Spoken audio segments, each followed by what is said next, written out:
কেমন আছো তোমরা সবাই? Sorry for the interruption.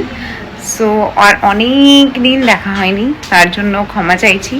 But actually যা বলেছিলাম, কাজের চাপ প্লাস ইনস্টাগ্রামে কিছু কিছু কোলাবোরেশনস চলছিল, খুব বিজি ছিলাম তাই নিয়ে। সরি, অনেকদিন দেখা হয়নি। এই যে এখন মন্দির থেকে টিকটকে ফিরলাম, তাই এসব দিলাম। বাট একটা কথা বলো তো, আমার মতোই তো অনেকে রয়েছো যার এই যে পাগলামো দেখলে ঘরে ঢুকতে গেলেও মা ডাকছে, বাবা ডাকছে, কোকো ডাকছে, অনেক কেওয়াস। সো তার মধ্যে আজকে কি তুমি নিজেকে চুজ করেছিলে?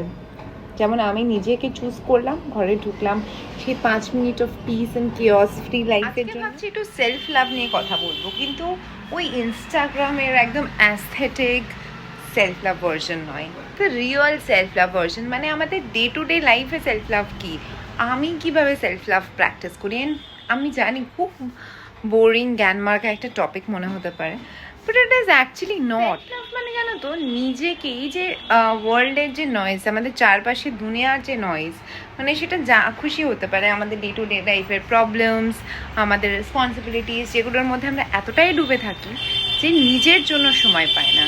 সেই নিজের জন্য সময়ে সে 1 কাপ চা নিয়ে বারান্দায় বসে আমরা বিকেলটা উপভোগ করা, বা ধরো তোমার একটা গল্পের বই পড়া, বা ধরো একটু গান চালিয়ে বলিউডের 90s নিজের ঘরেই না হয় একটু ডান্স করে নিলাম, বা বাথরুমে গিয়ে একটু গান গেয়ে নিলাম, বা নিজেকে কোথাও 1 কাপ কফি খাওয়াতে নিয়ে গেলাম। সেলফ লাভের ডেফিনিশন হাজার রকম, বাট সেই সেলফ লাভটা হচ্ছে নিজেকে নিজে চুজ করা এভরিডে। সেইটা কি তুমি আজ করেছো বা রোজ করো? প্রত্যেক দিন না আমি নিজের জন্য 5টা মিনিট অ্যাটলিস্ট রাখি, যে 5টা মিনিট আমি গিল্ট ফ্রি নিজেকে ভালোবাসতে পারি, যেখানে মনে হবে না ওফ আজকে এখন এটা ওর জন্য করলাম না। সো বিশ্বাস করো, এই যে 5 মিনিটস তুমি নিজেকে দেবে, সেটার মধ্যে কিন্তু একটা ম্যাজিক রয়েছে, অ্যান্ড ইট ওয়ার্কস। কোনো লাক্সারি সালনে গিয়ে হেয়ার স্পা করানো ইজ নট সেলফ লাভ আমার মতে। It can be anything as simple as taking yourself to an evening walk every day. আর আজকাল যেটা বেশ একটা বাজ ওয়ার্ড, সেটা হচ্ছে ম্যানিফেস্টেশন। আর ম্যানিফেস্টেশন জানো তো সেলফ লাভ দিয়ে শুরু হয়। কীরকম বলো তো? I am worthy, I am loved, এগুলো তো নিশ্চয়ই অনেক ইউটিউব ভিডিওতে শুনেছো। তার মানে কি, তুমি নিজেকে যোগ্য মনে করো, তুমি নিজেকে ভালোবাসার একটা যোগ্য মানুষ মনে করো, এবং সেখান থেকেই ম্যানিফেস্টেশন শুরু। ম্যানিফেস্টেশন মানে কি, যে তুমি যেটা চাইবে সেটা সত্যি হয়ে যাবে। বাট তুমি ধরো কারোর থেকে ভালোবাসা চাইছো, এবং তুমি নিজেকে ভাবো যে না আমি তো ভালোবাসার যোগ্যই না, আমার সাথে তো হতেই পারে না, তো ডেফিনেটলি হবে না। বিকজ সংকল্প সে সৃষ্টি, your thoughts create your reality. বা আমরা যে আমাদের কণ্ঠে একদিনে একবার সরস্বতী বাস করে। সো প্রত্যেকটা কথা যখন আমরা বলি, আমরা তো জানি না কোন টাইমে সরস্বতী মাতা will be like kind on us. So প্রত্যেকটা কথা খুব সাবধানে বলা উচিত। নিজের ব্যাপারে কখনো কিছু খারাপ না মাথায় ভাববে, না মুখ দিয়ে বলবে। নিজের প্রতি কাইন্ডনেসটা খুব দরকার। আমরা ভুলে যাই যে আমরা যেরকম আমাদের পার্টনারকে, আমাদের ভাই বোনকে, আমাদের মা বাবা এটসেট্রা এটসেট্রাকে ভালোবাসি, ওই ইকুয়াল ভালোবাসাটা নিজেকেও ভালোবাসা উচিত। নিজের ডাউটসগুলোর থেকে নিজের প্রতি ভালোবাসাটা অনেক বেশি ডাউট হওয়া উচিত। নেক্সট 7 দিন ট্রাই করে দেখো না, যে সকালবেলায় উঠলে, ওয়াশরুমে গেলে, বা নিজের ঘরের মিররে তাকে বললে যে না I am loved, I am worthy, না দেখো কীরকমভাবে লাইফ চেঞ্জ হতে হয়। আমার কথা বিশ্বাস করতে হবে না, আমি কে, কোন হরিদাস পাল আমি, রাইট? আর সত্যি যদি কিছু ম্যানিফেস্ট করতে চাও না, লেখো, তোমার গোলস লেখো, তুমি কতটা কৃতজ্ঞ, গ্র্যাটিটিউড কিসের জন্য, দিনে 5টা জিনিস প্র্যাকটিস করো লেখা। বিকজ যতক্ষণ না লিখবে ততক্ষণ ক্ল্যারিটি আসবে না, আর ক্ল্যারিটি না হলে ম্যানিফেস্টেশন হওয়া পসিবলই নয়। বিকজ কনফিউশনে ইউনিভার্স কী করে বুঝবে তুমি এক্স্যাক্টলি কী চাইছো। আজকে তোমার রেড কালারের গুচি ব্যাগ চাই, কালকে তুমি বলে না না না আমার এলভি ব্যাগ চাই, বা কাল তুমি বলে ও ঋত্বিক রোশনের মতন একটা ছেলে চাই, আবার তারপরে দিন বলছো না না না অজয় দেবগনের মতন টল, ডার্ক অ্যান্ড হ্যান্ডসাম। খুব কনফিউজড, তাই না? তো ইউনিভার্সও তো কনফিউজ হয়ে যাবে।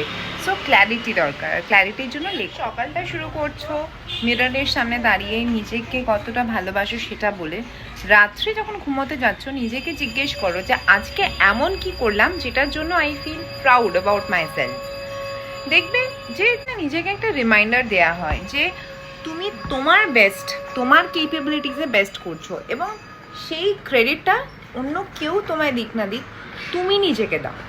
আমাদের বাঙালি বাড়িগুলোতে না আমাদেরকে এত কেওয়াসে, যাদের জয়েন্ট ফ্যামিলি রয়েছে, অনেক মানুষজন, নিশ্চয়ই হই হুল্লোড়ও হয়, কিন্তু প্রিভেসিটা খুব ডিফিকাল্ট হয়ে যায় পাওয়া। ইনফ্যাক্ট নিউক্লিয়ার ফ্যামিলিজেও আবার এত বেশি প্রিভেসি পেয়ে যাও যে অনেক সময় লোনলি ফিল হয়।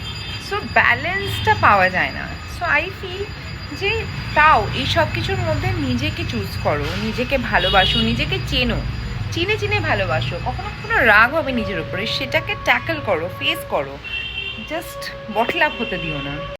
ইংলিশে একটা কথা আছে জানো তো, we can't poor from an empty cup. যদি তোমার নিজের কাপই খালি থাকে, তুমি সেটার থেকে অন্য কাউকে ঢেলে কিছু দিতে পারবে কি? পারবে না।